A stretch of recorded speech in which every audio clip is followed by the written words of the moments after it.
Jusqu'au Moyen Âge, les Coptes étaient majoritaires en Égypte. Puis au fil des ans, ils ont été de plus en plus discriminés, certains se convertissant même à l'islam pour survivre. Ceux qui ont refusé de renier leur foi sont devenus des citoyens de série B.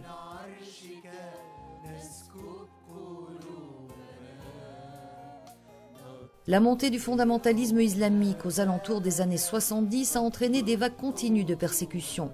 En 1980, une clause a été ajoutée à la Constitution.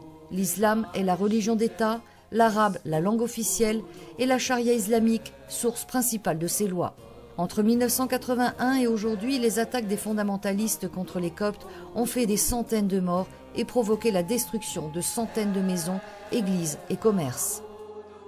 Les années à venir font entrevoir une période difficile pour les chrétiens d'Égypte qui se trouvent dans l'impossibilité de trouver un emploi ou de cultiver la terre, témoins d'une présence islamique de plus en plus forte et de la construction de nouvelles mosquées chaque mois, alors que la construction de nouvelles églises est pratiquement impossible. Beaucoup de chrétiens partent à l'étranger en quête de liberté. Selon les estimations, les chrétiens qui ont quitté l'Égypte depuis la chute du régime de Moubarak se comptent par centaines de milliers. Les musulmans, les salafistes pensent qu'en Égypte ne devrait exister que l'islam.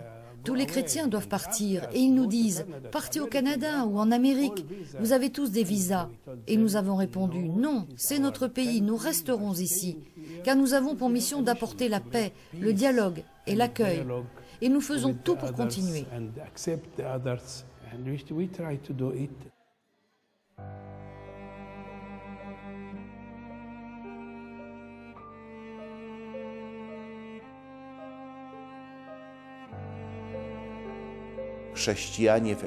Les chrétiens d'Égypte, nos frères et sœurs en détresse ont besoin de notre compréhension, mais aussi de notre aide concrète.